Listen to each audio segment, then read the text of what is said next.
Η αρχαία Ελλάδα δεν είναι μόνο φιλοσοφία και δόξα, αλλά και μυστήρια που τρομάζουν ακόμα και σήμερα. Από φαντάσματα σε ιερά μέχρι ανεξήγητα φαινόμενα και σκοτεινές τελετουργίες που οι ιστορικοί αποσιώπησαν. Καλώς ήλθες και πάλι στο κανάλι μας. Ετοιμάσου για ένα ταξίδι στον κόσμο των παράξενων γεγονότων της αρχαίας Ελλάδας. Δες το βίντεο στο κανάλι μας και ακολούθησέ μας για περισσότερα μυστήρια της ιστορίας. Τι συνέβη πραγματικά σε αυτή τη γη που θεωρήθηκε ο ομφαλός του κόσμου και γιατί ακόμα και σήμερα ταξιδιώτες και ερευνητές μιλούν για ανεξήγητες εμπειρίες. Στην ευρύτερη περιοχή των Δελφών συνέβησαν πράγματα τρομερά και παράδοξα, πέρα από κάθε φαντασία. Γεγονότα παράξενα, τα οποία συναντιόνται καταγεγραμμένα στα βιβλία των ιστορικών, χωρίς βέβαια να δίνεται για αυτά κάποια εξήγηση. εμφανίσεις τεραστίων ηρώων και οπλιτών, αποσπάσεις και πτώσεις ολόκληρων βράχων, θύελες και καταιγίδες, τις οποίες κανένα καιρικό φαινόμενο δεν προμήνυε, κλαγές όπλων που δεν υπήρχαν και τόσα άλλα. Μέσα στα ιερά όπλα περιλαμβάνονται μυστικά όπλα και δυνάμεις, η χρήση των οποίων προκαλούσε μανία ή παράκρουση ή πανικό ή τρέλα. Ο αμυντικός κώδικας των τύπων λατρείας προφανώς στηριζόταν σε τέτοιου είδους όπλα. Τα σύμβολα αυτά στρέφονται πάντα εναντίον των επίδοξων κατακτητών, οι οποίοι επιτίθονται κατά καιρούς με στρατεύματα ή μεμονωμένα εναντίον του μαντίου, επιδιώκοντας τη σύλλησή του και την κατάληψη των κτημάτων του. Η ανάγκη, λοιπόν, επέμβασης για την αντιμετώπιση και την απόκρουση των ιεροσύλλων παρουσιάστηκε για πρώτη φορά κατά την επίθεση των Φλεγίων. Ο βάρβαρος και ασεβής αυτός λαός των Φλεγίων ζούσε νομαδικά και λιμενόταν την περιοχή της Φωκίδας γύρω από τους Δελφούς. Κάτω από τις οδηγίες του άξεστου και αιμοβόρου βασιλιά τους Φόρβοντα έκλειναν τις διόδους προς το μαντίο, εμποδίζοντας τους προσκυνητές να ανέβουν σε αυτό. Τους συλλάμβαναν, ενώ τους νεότερους από αυτούς, αφού τους έβαζαν να αγωνιστούν σε διάφορα αθλήματα, στη συνέχεια τους αποκεφάλιζαν.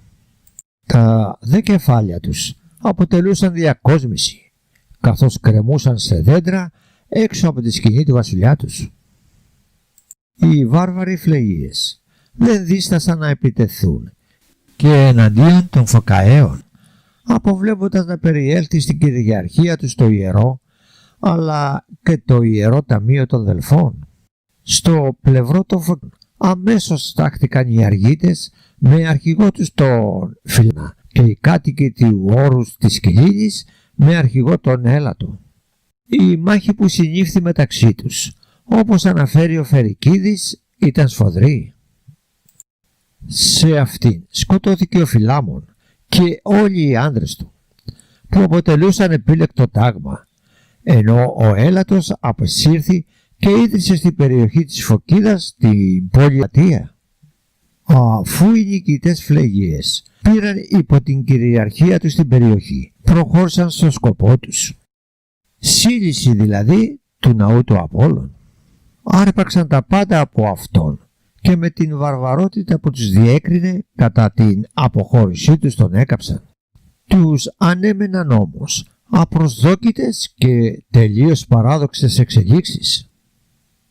Ξαφνικά ο ουρανός άνοιξε πάνω από τα κεφάλια τους και το έδαφος άρχισε να τρέμει δυνατά κάτω από τα πόδια τους.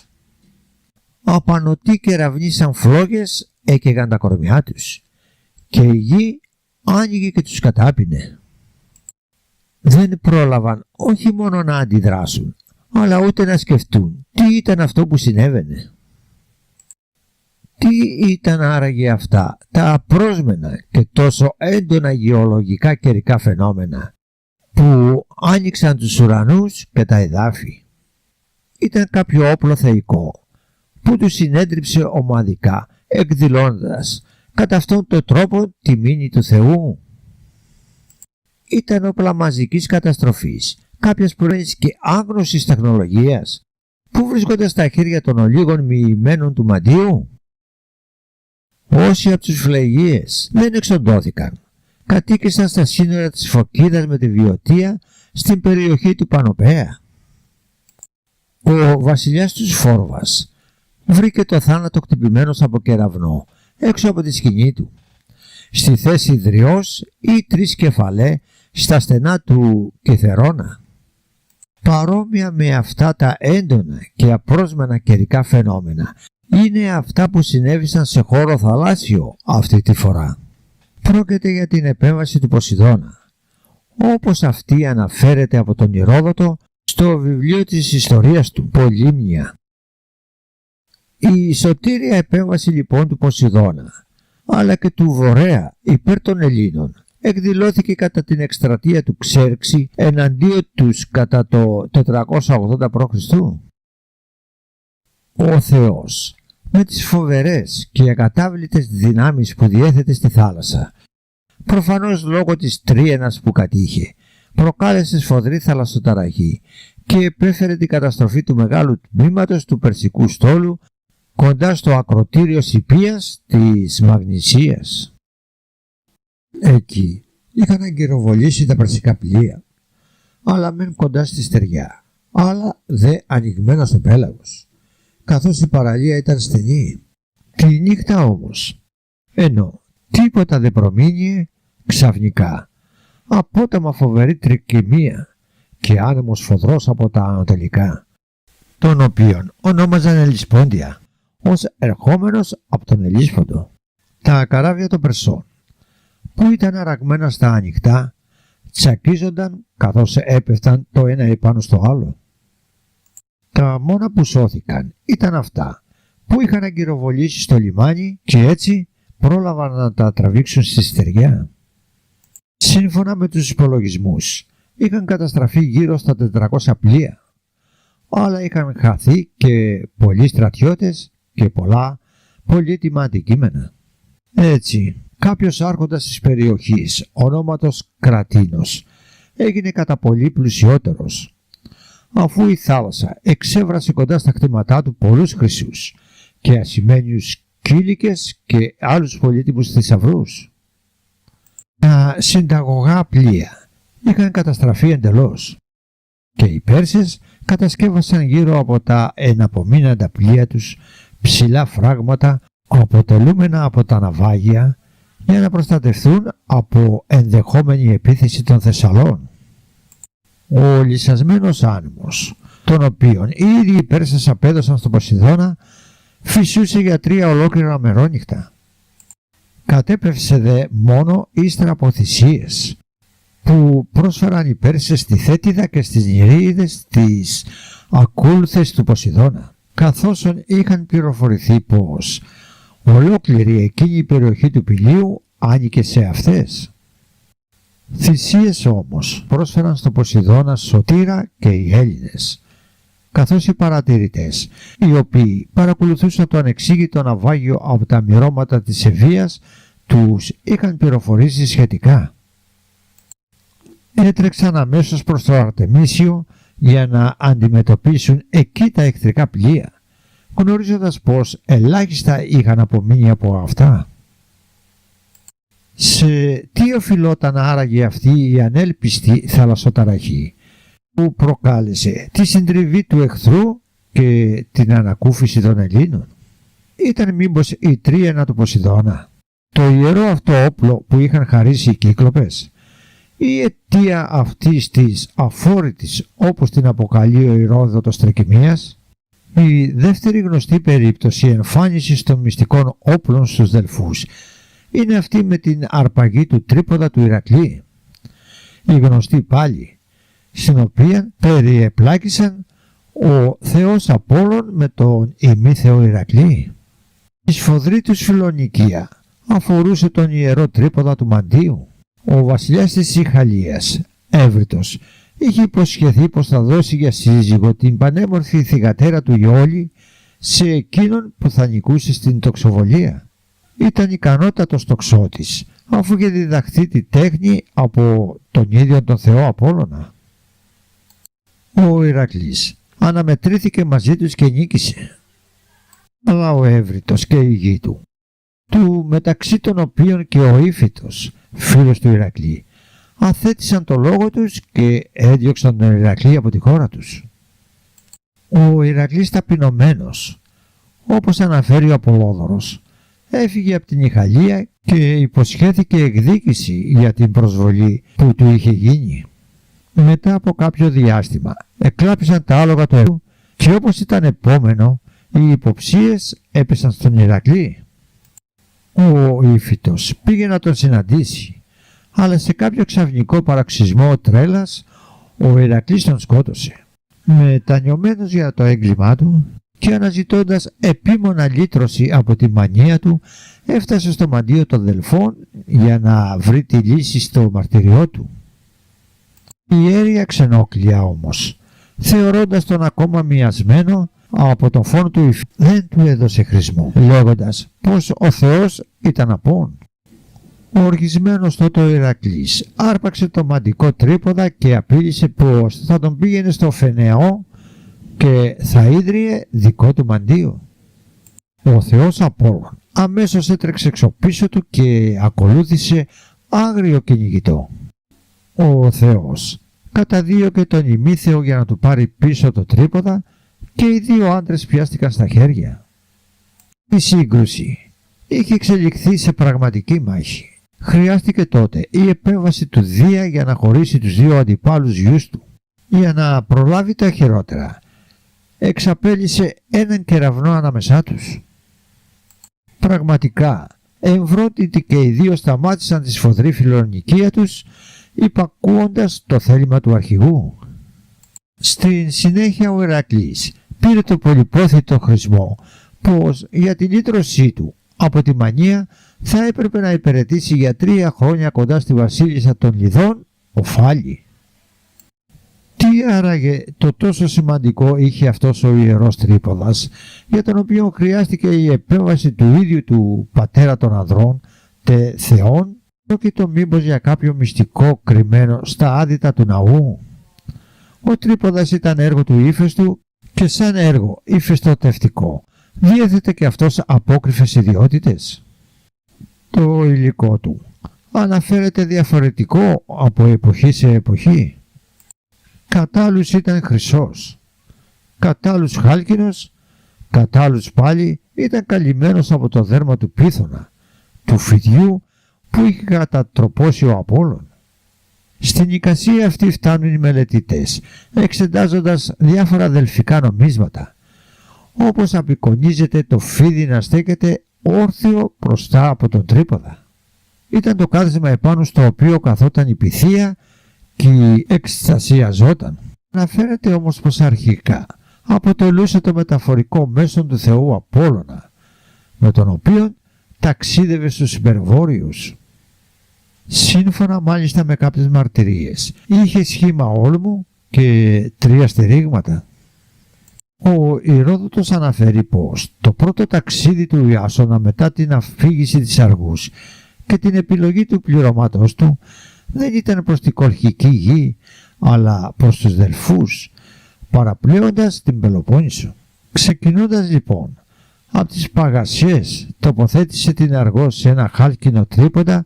Η κακοκαιρία όμως τον έριξε από το ακροτήριο του Μαλέα στη λίμνη Τριτονίδα της Λιβύης. Κάποιοι λοιπόν μελετητές χαρακτηρίζουν το τρίποδα σαν ένα μικρό ατομικό σκάφος που έμπαινε μέσα στην Αργό. Η χρήση του μυστηρίου αυτού του τρίποδα με τα χρόνια άλλαξε. Και ενώ αρχικά χρησιμεύε για τις πτήσεις και τα ταξίδια του Θεού, όπως μαρτυρείται και από άλλες αρχαίες παραστάσεις, στη συνέχεια χρησιμεύε για τις πνευματικές πτήσεις των μαντίων των Δελφών. Η τρίτη θεϊκή και υπερφυσική απόκρουση επίθεσης παρουσιάστηκε και πάλι κατά την εκστρατεία των Περσών το 480 π.Χ. στην Ελλάδα. Μπροστά στη τεράστια στρατιά που κινούσε ο βασιλιάς Ξέρξης εναντίον των Ελλήνων, Οι Αθηναίοι απευθύνθηκαν στο μαντίο των Δελφών για να τους συμβουλέψει. Τα νέα ήταν δυσίωνα για την πόλη τους και οι Αθηναίοι αντιπρόσωποι έπεσαν σε μαύρη συμφορά. Ένας ψύχρεμος όμως πολίτης των Δελφών τους συνέστησε να ζητήσουν και δεύτερο χρησμό.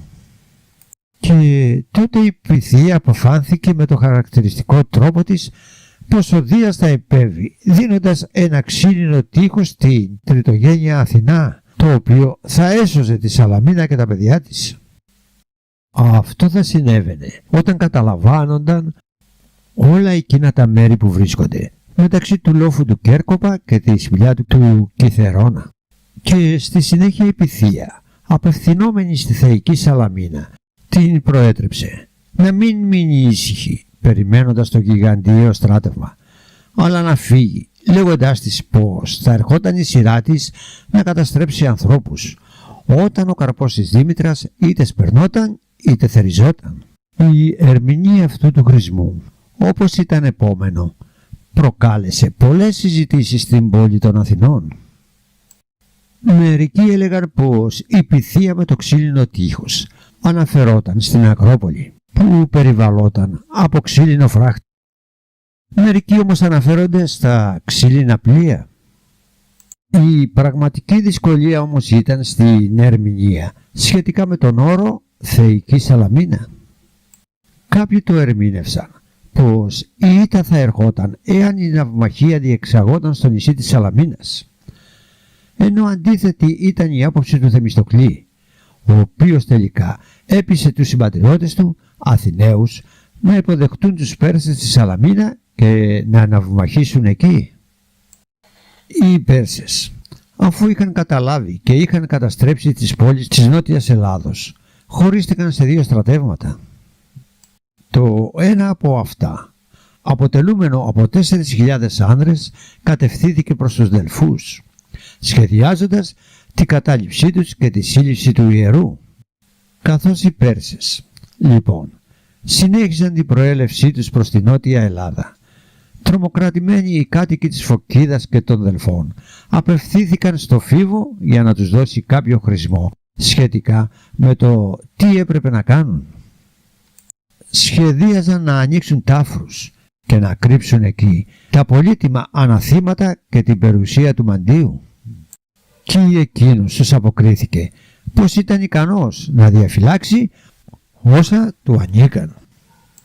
Τότε στο ιερό παρέμεινε ο ιερέας Ακύρατος με 60 άντρες, ενώ οι υπόλοιποι διασκορπίστηκαν στα γειτονικά βουνά για να προβάλλουν αντίσταση στους βαρβάρους.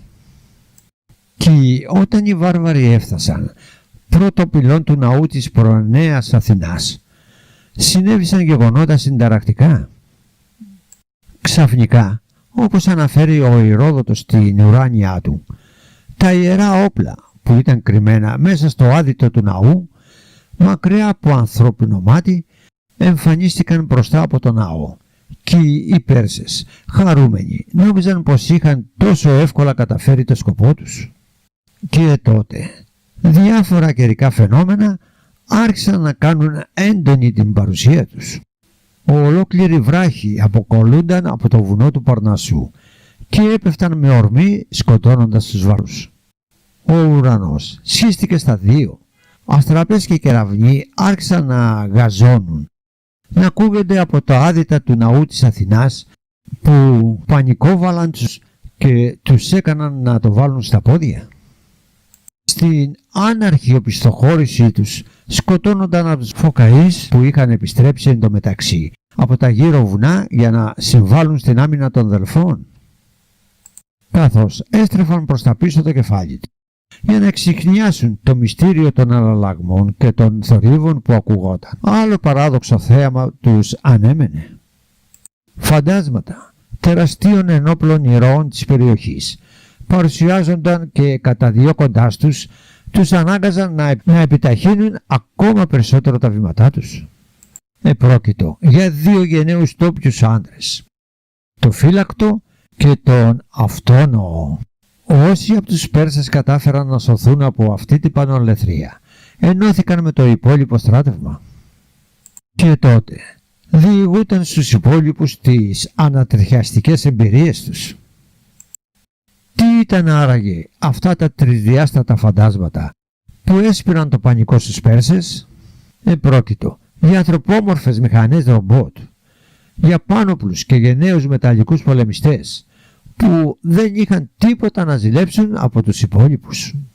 Και πόσα ακόμα θα ανακαλύψει κανείς σχετικά με την τεχνολογία των αρχαίων Ελλήνων, ή αν θελήσει να διαβάσει με μυαλό ανοιχτό τα όσα παρέδωσε η ελληνική γραμματεία. Στην προκειμένη περίπτωση της εμφάνισης των ηρώων μπροστά στα άδυτα των ναών, μέσα στους οποίους οι μοιημένοι ίσως και πληκτρολογούσαν τα ανάλογα προγράμματα, μάλλον έχουμε σκηνές από την ταινία επιστημονικής φαντασίας «Ο πόλεμος των άστρων». Κάποια παρόμοια εφαρμογή υπερτεχνολογίας ίσως συνέβη και το 490 π.Χ. στην μάχη του Μαραθώνα, που οι Αθηναίοι έβλεπαν να μάχεται στο πλευρό τους η προστάτηδά τους θεά Αθηνά και ο Θησέας. Ο Πλούταρχος αναφέρει πως οι Αθηναίοι έβλεπαν το φάντασμα του Θησέα να βαθίζει μαζί τους εναντίον των βαρβάρων. Ο Παυσανίας η περιγραφή της ζωοφόρου της ποικίλης στοάς των Αθηναίων, που απεικονίζεται η σχετική μάχη, κάνει λόγο για το Θησέα, τον Ηρακλή, να βγαίνουν από μέσα από το έδαφος, αλλά και για την Αθηνά να μάχεται αχούμενη στο άρμα της, το οποίο σέρνουν 4 άλογα. Ο Παυσανίας κάνει λόγο ακόμα και για κάποιον άλλον ήρωα που παρουσιάστηκε στην περίφημη μάχη του Μαραθώνα. Στη συνέχεια εξαφανίστηκε, τον Έχετλο. Πρόκειτο για κάποιον αγρότη, ο οποίος έχοντας για όπλο του ένα δωρή που έμοιαζε με αλέτρι, απέδειξε ιδιαίτερη γενναιότητα στην μάχη. Ο χρησμός από το μαντίο των αδελφών στους Αθηναίους, που δόθηκε σχετικά από την ταυτότητα αυτού του άγνωστου, έλεγε απλά πως έπρεπε να τον τιμούν ιδιαίτερα. Σύμφωνα με τον Ηρόδοτο, εκείνος που προκάλεσε τον πανικό ανάμεσα στους Πέρσες κατά τη μάχη του Μαραθώνα ήταν ο θεός Πάνας με τους ακόλουθούς του, προς τιμή του οποίου οι Αθηναίοι μετά τη νίκη του αφιέρωσαν σπήλαιο και άγαλμα. Οι φλόγες μετά τη νίκη των Ελλήνων ξανά άναψαν στους βωμούς των ιερών και η λαμπρή δραστηριότητα των δελφών συνεχίστηκε. Σε ανάμνηση δε όλων αυτών των θεϊκών παρεμβάσεων και των παράδοξων γεγονότων, στα οποία οφειλόταν η σωτηρία του ιερού τόπου, οι κάτοικοι των Δελφών έκτισαν τέμενοι αφιερωμένοι και στους 2 ήρωες. Του μεν φύλακου πίσω από το ιερό της Αθηνάς της Προνέας, του δε Αυτονόου, κάτω από το βράχο της Ιάμπιας, κοντά στη Κασταλία πηγή. Αφιέρωσαν επίσης και μία επιγραφή πάνω στο τρόπαιο κοντά στο ιερό της Προνέας Αθηνάς, στην οποία ήταν γραμμένα τα εξής: «Μνάμα του Αλεξάνδρου πολέμου και μάρτυρα νίκας, δελφοί με στάσαν ζανή χαριζόμενοι. Φίβο τολί πορθών αποσάμενοι στίχα μηδών και χαλκοστέφανον ρισάμενοι τέμενος». Δηλαδή, μνημείο του αμυντικού πολέμου και μάρτυρας της νίκης. Μέστησαν οι Δελφοί εγνωμονώντας τον Δία και τον Φίβο, καθώς απομάκρυ τα στρατεύματα των Μηδών που κυριεύει πόλης και έσωσαν το χαλκοσκέπαστο τέμενος.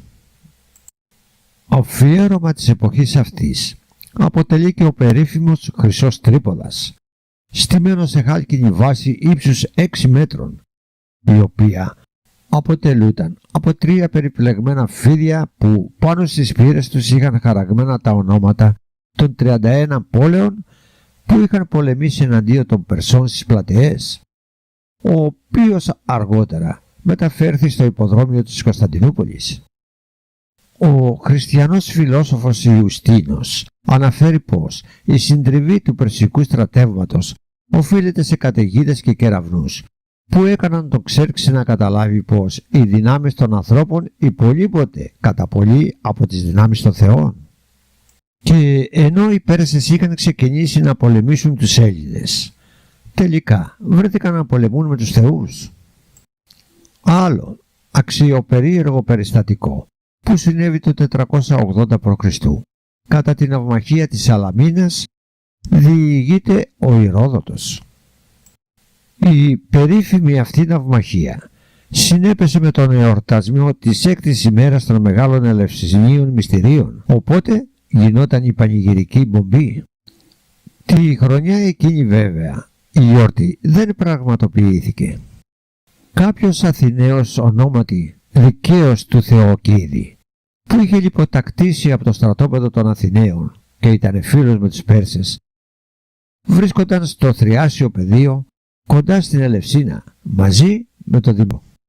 Ξαφνικά αντιλήφθηκαν να έρχεται κατά πάνω τους, ξεκινώντας από την Ελευσίνα, ένας ατελείωτος κορνιατός κόνης, ο οποίος έδινε την εντύπωση πως δημιουργούνταν στην ερειπωμένη από τις λαιλασίες του Ξέρξη περιοχή από τα πατήματα 3 μυριάδων ανδρών. Άκουσαν ακόμα και κάποια φωνή που ήταν παρόμοια με τη φωνή των μυστικών πομπών που τελούνταν προς τιμή του Ιάκχου, τοπικού θεού της Ελευσίνας, αντίστοιχο με του Διονύσιου που έλεγε «Ιδίην δε κορνιατών χορέοντα από Ελευσίνος ο ανδρών, μάλιστα και οι τρισμυρίων, και πρόκατε φωνής ακούειν και η φαίνεστε την φωνή είναι των μυστικών Ιάκχων». Ο Δημαράτος ερώτησε το δίκαιο ποια ήταν η γνώμη του για το φαινόμενο που αντίκριζαν και εκείνος απάντησε «Θείον το φθεγόμενον από Ελευσίνος Ιων εις τιμωρίαν, βοήθεια Αθηναίησης και τήσης ημάχης». Ο δίκαιος εκμυστηρεύτηκε τότε ότι ο Θεός ερχόταν από την Ελευσίνα για να βοηθήσει τους Αθηναίους και ότι σίγουρα η θεϊκή βοήθεια σήμαινε πως μεγάλη καταστροφή ανέμενε την ναυτική δύναμη του Πέρση βασιλέα. Εάν ο κορνιατός κατευθυνόταν προς τη Σαλαμίνα, αλλά και τη δύναμη της ξηράς εάν κατευθυνόταν προς την Πελοπόννησο. Ο δίκαιος συνεχίζει να εξηγεί πως αυτή η γιορτή, τα Ελευσίνια, οι Αθηναίοι, τη γιορτάζουν κάθε έτος για να τιμήσουν τη μητέρα Δήμητρα και την κόρη Περσεφόνη. Κατά μυστήρια αυτά μειούνται όποιοι Αθηναίοι αλλά και άλλοι Έλληνες επιθυμούν. Τότε τον συμβούλεψε να σωπάσει, γιατί αλλιώς ο βασιλιάς θα τον σκοτώσει και εναπόθεσε τη τύχη του περσικού στρατεύματος στα χέρια των θεών. Στη συνέχεια ο Κουρνιός και η θεϊκή φωνή κατευθύνθηκαν προς τη Σαλαμίνα. Και ο Ηρόδοτος συνεχίζει πως εντωμεταξύ είχε σταλεί κάποιο πλοίο στην Αίγινα για να παρακαλέσει τον Αιγινήτη ήρωα Ατακό από τους απογόνους του, τους Αιακίδες, να βοηθήσουν την κατάσταση. Πράγματι κατέφθασε ενίσχυση από την Αίγινα που περιλάμβανε τα θαυματουργά αγάλματα των Αιακιδών, τα οποία μάλιστα ενθεάθησαν να απλώνουν τα χέρια τους για να προστατεύσουν τους Έλληνες. Έκανε ακόμα την εμφάνισή της η προστάτηδα της πόλης των Αθηνών, η θεά Αθηνά. Τις ίδιες περίπου αναφορές κάνει και ο Πλούταρχος. Κάτι ακόμα όμως υπερφυσικό συνέβη στη Σαλαμίνα. Ο Παυσανίας αναφέρει πως ανάμεσα στα πλοία των Αθηναίων έκανε την εμφάνισή του ένας δράκος, ο οποίος πολεμούσε με μανία εναντίον των Περσών, καταφέροντάς τους κύρια πλήγματα. Οι Αθηναίοι απευθύνθηκαν στο μαντίο των Δελφών για να εξακριβώσουν την ταυτότητα του περίεργου δράκου και εκείνο απάντησε πως επρόκειται για τον Κυχρέα, τον πρώτο βασιλιά της Σαλαμίνας, από το οποίο το νησί είχε ονομαστεί Κύχρια. Ήταν ο γιος του Ποσειδώνα και της νύφης Σαλαμίνας, κόρη του Ασοπού, και είχε δίφυη υπόσταση, αφού από τη μέση και κάτω ήταν δράκος. Πριν πεθάνει είχε παραδώσει το θρόνο του στον Αιακίδη Τελαμόνα, που είχε καταφύγει στο νησί. Τι ήταν άραγε αυτά τα θαυματουργά αγάλματα που έσπεσαν προς βοήθεια? Τι ήταν αυτός ο Πάνοπλος δράκος που είχε αναβιώσει από το παρελθόν για να σταθεί στο πλευρό των Αθηναίων? Από πού ερχόταν όλη αυτή η σκόνη, αφού μπομπή Ελευσινίων δεν υπήρχε? πρόκειτο για αποτέλεσμα υψηλών τεχνολογικών γνώσεων. Ήταν και αυτή άραγε μία από τις περιπτώσεις κατά την οποία οι μειμένοι στα ελευσίνια μυστήρια ιερείς αναγκάστηκαν να χρησιμοποιήσουν τις πανάρχιες γνώσεις τους, κατασκευάζοντας ή θέτοντας σε λειτουργία τις ανθρωπόμορφες ή ακόμα και δρακόμορφες μηχανές που διέθεταν.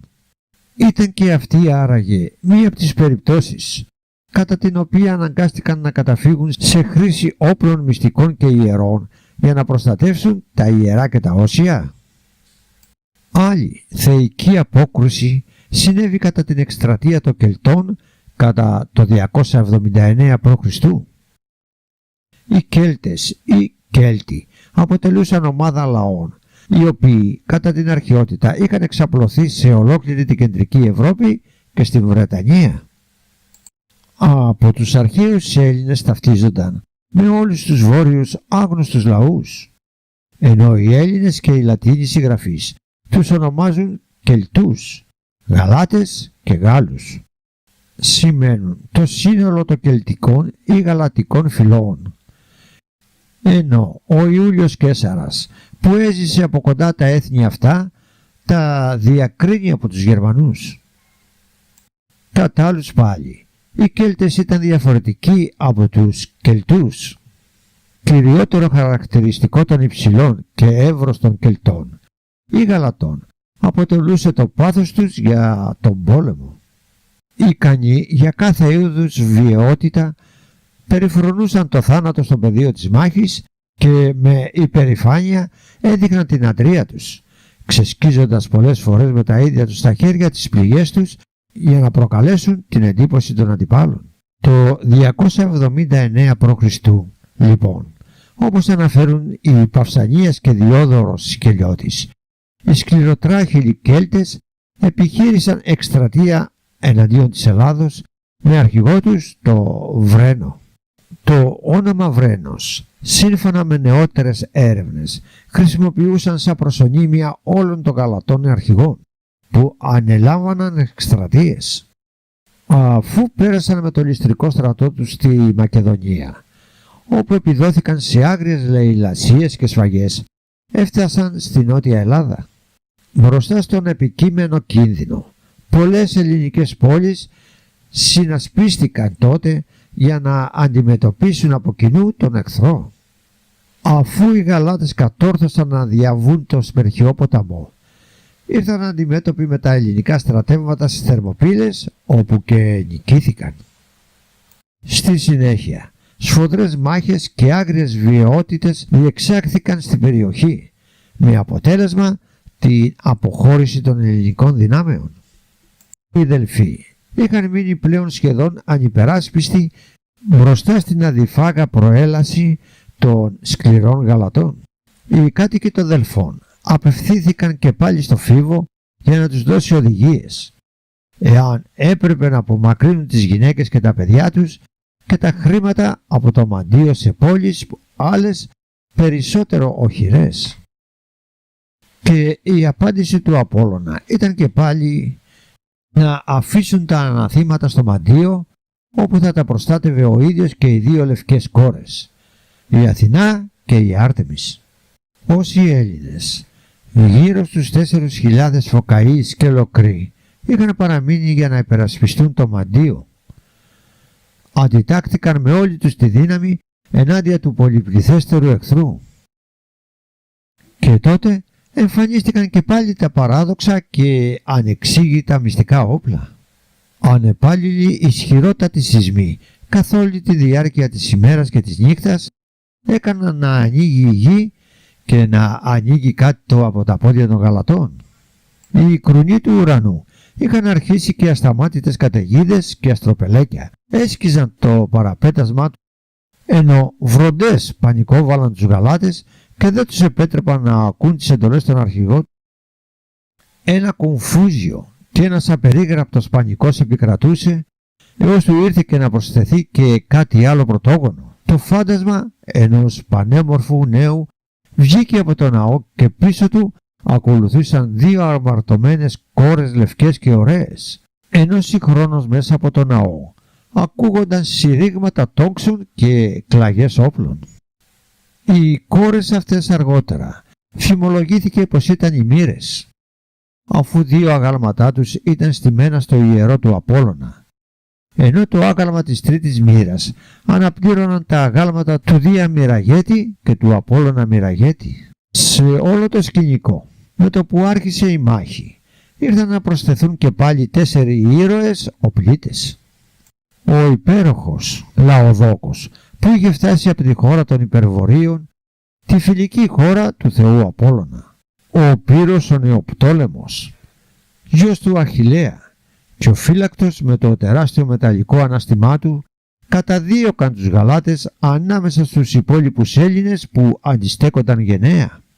6.000 Γαλάτες σκοτώθηκαν σε εκείνο το πανδαιμόνιο. Η νύχτα ήταν ακόμα περισσότερο εφιαλτική για τους Γαλάτες, ενώ τίποτα δεν προμείνει την επέλαση του χιονιά.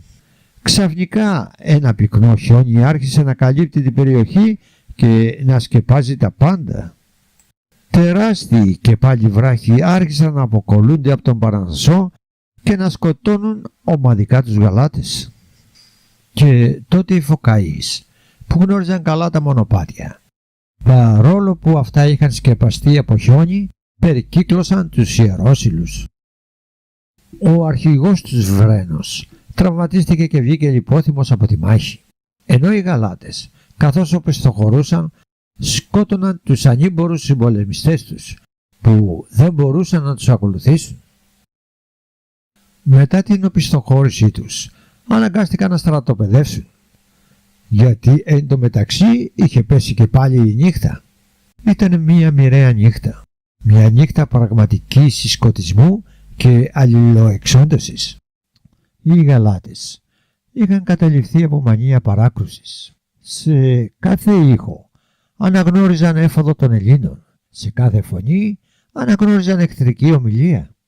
Σύμφωνα με τα φωκικά του Παυσανία, η παράκρουση των Γαλατών οφειλόταν στην εμφάνιση του Πάνα, ο οποίος προκάλεσε πανικό ανάμεσά τους. Πήραν τότε τα όπλα τους και με σκοτισμένο το μυαλό τους άρχισαν να εξοντώνονται μεταξύ τους. Περισσότεροι από 10.000 άνδρες είχαν σκοτωθεί μεταξύ τους εκείνο το βράδυ της παραφροσύνης. Μετά από αυτή την πανολεθρία, ο αρχηγός των Γαλατών Βρένος αυτοκτόνησε με το ξύφος του, αφού προηγουμένως είχε καταναλώσει μεγάλη ποσότητα ίνου, διότι θεώρησε ατιμωτική για τον εαυτό του την ήττα.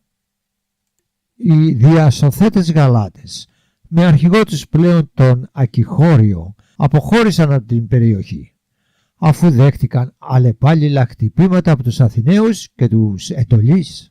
Σε ανάμνηση της διάσωσης του κοινού ελληνικού ιερού, οι Ετωλείς, που ήταν καινούργιοι κυρίαρχοι του τόπου, καθιέρωσαν νέα ετήσια γιορτή, τα Σωτήρια, κατά την οποία τελούνταν γυμνικοί, μουσικοί και ιππικοί αγώνες προς τιμή του Σωτηρίου Διός και του Πυθίου Απόλλωνα.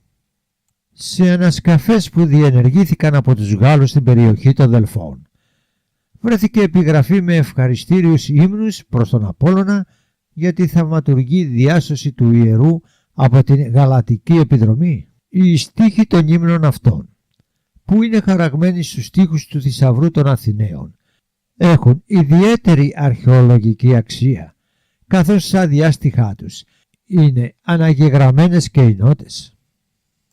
Οι περισσότεροι συγγραφείς, ο Πολύβιος, ο Ιουστίνος, ο Παυσανίας, συμφωνούν στην άποψη πως η σύλληση των Δελφών αποφεύθηκε. Κάποιοι όμως, όπως ο Κικέρον και ο Στράβων, ισχυρίστηκαν πως οι Γαλάτες αναχαιτίστηκαν αφού είχαν προηγουμένως συλλήσει το μαντίο των Δελφών.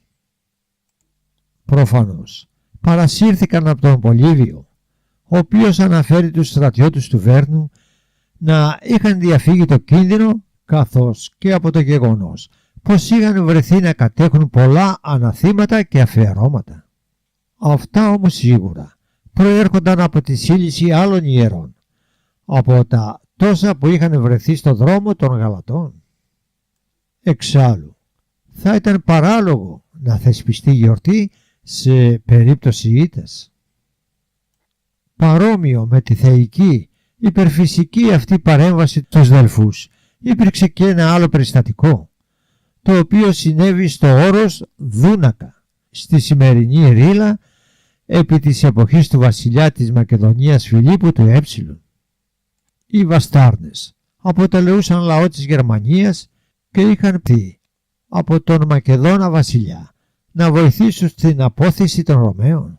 Μετά το θάνατό του όμως, τα μεγαλεπίβολα σχέδια του ματαιώθηκαν και οι Βαστάρνες εγκαταστάθηκαν στη Θράκη.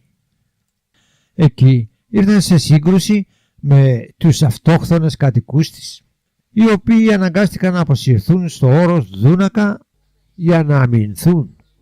Όταν το γερμανικό φύλλο επιχείρησε επίθεση εναντίον των Θρακών για να το κυριεύσει, παράδοξα γεγονότα συνέβησαν και πάλι. Καταιγίδα, συνοδευόμενη από χαλάζι, άρχισε να τους γαζώνει κυριολεκτικά, ενώ οι κεραυνοί φεγοβολούσαν στον ουρανό και έπεφταν σαν κατευθυνόμενα βέλη καίγοντάς τους Γερμανούς στρατιώτες. Τρομοκρατημένοι άρχισαν να πιστοχωρούν, πεντώντας τα όπλα τους, μην γνωρίζοντας πού να αποδώσουν όλη αυτή τη θεομηνία που είχε πέσει επάνω τους. Οι Θράκες τους καταδίωξαν και τους έδιωξαν από τη χώρα τους. Τι κοινό είχαν αυτές οι δύο εκδηλώσεις της χρήσης παρομοίων όπλων?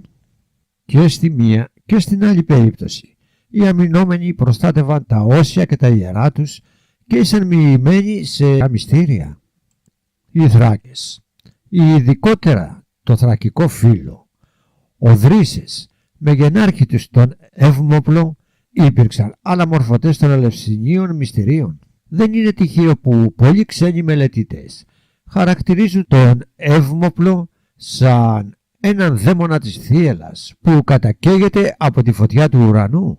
Τα έντονα, λοιπόν, αυτά τα καιρικά φαινόμενα που προκλήθηκαν και στις δύο περιπτώσεις αποδεικνύουν κοινές μυστικές γνώσεις που βρίσκονται μόνο στα χέρια των ολίγων μοιημένων, καθώς και εφαρμογή όπλων μαζικής καταστροφής σε περιπτώσεις που κρίθηκαν απολύτως αναγκαίες. Και τα φαινόμενα παράκρουσης όμως που εκδηλώθηκαν ίσως οφείλονταν στη χρήση κάποιου χημικού όπλου, το οποίο πρώτοι οι αρχαίοι Έλληνες είχαν ανακαλύψει. Ίσως να πρόκειται για αέριο παραφροσύνης που οδηγεί βαθμαία σε απώλεια του νου και τελικά σε τρέλα τόσο τους άνθρωπους όσο και τα ζώα. Είναι παρόμοιο με αυτό των προϊστορικών χρόνων, αυτήν που οι θεοί εμφυσούσαν στους ανθρώπους και προκαλούσε σύγχυση στο μυαλό και ταραχή στη ψυχική τους κατάσταση και η απερίσκεπτη ορμή τους οδηγούσε σε πράξεις αλόγιστες. Είναι αυτή που στα ομηρικά έτη γίνεται η αιτία ανάρμοστης και ακατανόητης συμπεριφοράς με αποτέλεσμα καταστρεπτικά. Η Ελένη είχε ρίξει τις ευθύνες στην Άτη, την οποία η Αφροδίτη της είχε στείλει για την παράλογη φυγή στην Τρία. Ο Αγαμέμνων αποδίδει όλο το περιστατικό της διαμάχης του με τον Αχιλλέα σχετικά με τη Βρυσιίδα στην Άτη που είχαν στείλει οι Ερηνίες. Η Άτη είχε εμφυσίσει επίσης τον Έαντα, τον ήρωα του Τροϊκού πολέμου. Όταν οι Κρήτες που είχαν διοριστεί όρισαν πως κληρονόμος της πανοπλίας του Αχιλλέα θα είναι ο Οδυσσέας και όχι ο Έαντας, ο ήρωας τότε βρισκόμενος σε παράκρουση σκότωσε όλα τα πρόβατα του κοπαδιού του στρατοπέδου των Αχαιών, νομίζοντας πως εκδικούταν τους Αχαιούς. Την Άτη είχε εμβάλει και η θεά Ήρα στην Ινώ για να εκδικηθεί για την περίθαλψη του Διόνυσου, του νόθου παιδιού του Δία, και έτσι η Ινώ σκότωσε το ένα της γιο, τον Λέαχρο, ενώ στον άλλον, τον Μελικέρτη, του έριξε ζεματιστό νερό. Η Άτη είχε καταλάβει και την Πρόκνη, την όμορφη θυγατέρα του Ποσειδώνα, του ηγεμόνα των Αθηνών, όταν ανακάλυψε το βίο τρόπο με τον οποίο ο σύζυγός της ο Τηρέας, ηγεμόνας της Θράκης, είχε φερθεί στην αγαπημένη της αδελφή Φιλομήλα για να τον εκδικηθεί με το θολωμένο μυαλό της, σκότωσε το μονάκριβο παιδί, τον Ήτη. Η Ήρα και πάλι ήταν εκείνη που είχε εμφυσίσει την Άτη στον ήρωα Ηρακλή και σκότωσε τα παιδιά του που είχε αποκτήσει με τη Μεγάρα, ρίχνοντάς τα στη φωτιά ή τρυπώντας τα με λόγχη. Στην μανία του επάνω ήταν έτοιμος να σκοτώσει και τον Αμφιτρίωνα, αλλά τον σταμάτησε η θεά Αθηνά, η οποία έριξε στο μενόμενο Ηρακλή λίθον σοφρονιστήρα και τον κτύπησε στο στήθος. Ο ήρωας τότε έπεσε σε βαθύ ύπνο, όμοιο με το θάνατο, και έτσι ηρέμησε. Η Άτη, θυγατέρα της Αίρας και του Δία, κατοικούσε αρχικά στον Όλυμπο, αλλά ο πατέρας της, οργισμένος μαζί της, αναγκάστηκε να την καταγκρεμνήσει στη γη. Από τότε επιδίδεται σε πράξεις συμφοράς, αλλά ευτυχώς από κοντά της βρίσκονται οι δύο αδελφές της, οι Λυτές, οι οποίες έχουν την ικανότητα να διορθώνουν τα κακά που η ολέθρια αδελφή της έχει προξενήσει στους ανθρώπους. Παρόμοια με τα φαινόμενα παράκρουσης που παρουσιάστηκαν στους ιερόσυλους Γαλάτες, είναι και τα περιστατικά τα οποία προκάλεσε η θεά κάποιων αγαλμάτων από ανθρώπους βέβηλους ή από ανθρώπους οι οποίοι αγνοούσαν το τελετουργικό της λατρείας τους. Τα περιστατικά αυτά αποτελούν αντικείμενα αφήγησης διαφορετικών ιστορικών. Έτσι ο Παυσανίας στα αρχαϊκά του αφηγείται πως στην πόλη της Κέρινς υπήρχε στο ιερό των Ευμενίδων ένα άγαλμα, το οποίο προκαλούσε παραφροσύνη σε όποιον ασεβή ή βέβυλο εισερχόταν στα άδυτα του ιερού. Ο ίδιος ιστορικός αναφέρει επίσης πως στη Σπάρτη υπήρχε άγαλμα ταύρου που βρίσκονταν μέσα στο ναό της Ορθωσίας Αρτέμιδος και διέθετε θαυμαστές ιδιότητες. Αρχικά ήταν στημένο στα άδυτα του ναού και αθέατο από τον κόσμο σε ιερό της Ταυρικής Χερσονήσου. Αποτελούσε αφιέρωμα της μητέρας του βασιλιά Τέθρα προς την θεά για την σωτηρία του γιού της. Ο Τέθρας είχε προβληθεί από τρέλα και λέπρα σαν τιμωρία από την Άρτεμη, διότι είχε σκοτώσει μέσα στο ναό της ένα κάπρο που είχε καταφύγει εκεί. Ο Τέφθρας δεν είχε εισακούσει ούτε τις εικασίες του κάπρου που του έλεγε «Λυπηθήτη, ο βασιλεύς, το θρέμα της θεάς». Με τις θυσίες της όμως προς τη θεά μητέρα του Τέθρα τον εξηλαίωσε και κατάφερε τη θεραπεία του. Από τη Ταυρική Χερσόνησα το έκλεψαν ο Ορέστης και η Ιφηγένεια και το μετέφεραν στην Ελλάδα. Και εκεί, στημένο πια στο ιερό της Αρτέμιδος στη Σπάρτη, απέδειξε πολλές φορές τις υπερφυσικές δυνατότητές του. Είχε μάλιστα αποκτήσει το όνομα Άρτεμις Λιγοδέσμια, γιατί ήταν περιτυλιγμένο μέσα σε κλαδιά λιγαριάς, αναγκάζοντάς το να τηρεί όρθια στάση. Στο αντίκρισμά του και μόνο προκαλούσε φαινόμενο παράκρουσης, εμφάνιζε διάφορες αρρώστιες.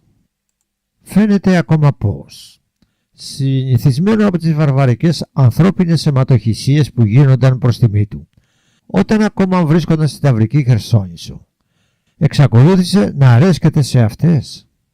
Έτσι, λοιπόν, κάποιος χρησμός επέβαλε τη θυσία των Σπαρτιατών, εκλεγμένων κατόπιν κλήρου, στο βωμό του αγάλματος. Στη συνέχεια το τελετουργικό αυτό αντικαταστάθηκε κατόπιν εντολής του Λικούργου από άγριες μαστιγώσεις εφήβων Σπαρτιατών. Η μαστίγωση των παιδιών κατά το πέρασμα από την εφηβική τους ηλικία στην νεανική αποτελούσε μια συνήθη δοκιμασία με την οποία θεωρούταν πως οι νέοι μετά από αυτό θα ήταν πλέον έτοιμοι να εισέλθουν στη κοινωνία των ενηλίκων. Σύμφωνα με άλλους πάλι, η δύναμή της θεϊκού βασιλείου που περιεχόταν στο κλαδί, με το οποίο γινόταν η μαστίγωση, μεταβίβαζε στον έφηβο όλη την ενέργεια της φύσης, χαρίζοντάς του ευρωστία, υγεία και δύναμη.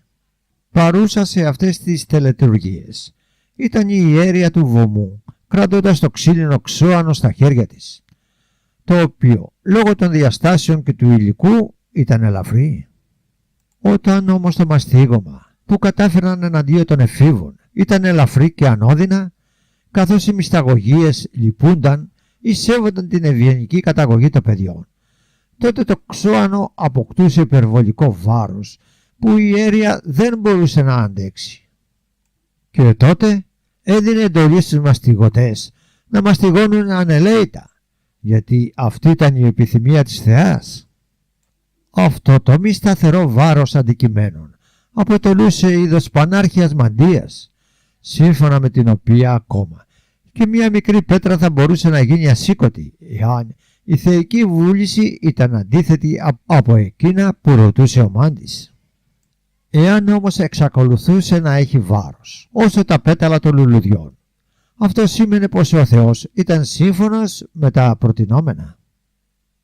Ο Παυσανίας ακόμα αναφέρει πως στη Λυκία συνάντησε το ιερό αφιέρωμα στο Λυκαίο Δία, στον οποίο απαγορευόταν η είσοδος των πιστών και στο οποίο δεν δημιουργούνται ποτέ σκιές.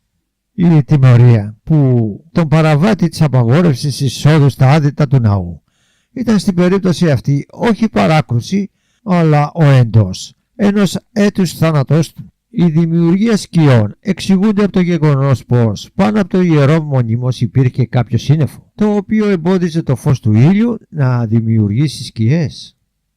Ένα τελείως απίστευτο φαινόμενο επικρατούσε και σε υπαίθριο βωμό αφιερωμένο στη θεά Αφροδίτη στην Κύπρο. Σε αυτόν ούτε χιόνιζε ούτε έβρεχε ποτέ. Όταν έριχνε βροχή ή χιόνι τριγύρω. Ο Ηρόδοτος εξάλλου αναφέρει πως τα ιερά της Δήμητρας και της Περσεφόνης στην Πάφο φυλάσσονταν λατρευτικά αγάλματα και διάφορα μυστικά, τα οποία δεν έπρεπε να βγουν στην κοινή θέα. Για κρυφά επίσης αγάλματα της Δήμητρας και της Περσεφόνης στον Ακροκόρινθο και της Δήμητρας της Χθόνιας στην Ερμιόνη κάνει λόγο ο Παυσανίας. Ο Έπιτος, γιος του Υποθώου, του βασιλιά της Αρκαδίας, είχε διαδεχθεί τον πατέρα του στο θρόνο. Παρέβη όμως την απαγόρευση εισόδου στο ιερό του Ποσειδώνα στη Μαντινία και τιμωρήθηκε με τύφλωση και με τον θάνατο για την ασέβεια αυτή. Ποιες ιδιότητες άραγε να έκρυβαν όλα αυτά τα ιερά, που η είσοδος για ανθρώπους κοινοβίους ήταν απαγορευμένη? Τι μυστικά έκρυβαν τα άψυχα αγάλματα και τα άδυτα των ναών, ακόμα και η αποσβόλωση που προκαλούσαν σε εκείνον που αντίκριζε το φοβερό βλέμμα της Μέδουσας? Μάλλον ποτέ δεν θα φανερωθεί, καθώς η αρχαία γνώση έχει χαθεί. Η ιστορία κρύβει πάντα περισσότερα από όσα νομίζουμε. Αν σου άρεσε αυτό το ταξίδι, κάνε εγγραφή στο κανάλι, άφησε το σχόλιο σου και μοιράσου το βίντεο με φίλους. Μέχρι την επόμενη φορά, μείνε συντονισμένο στο κανάλι μας. Ευχαριστούμε που παρακολουθήσατε.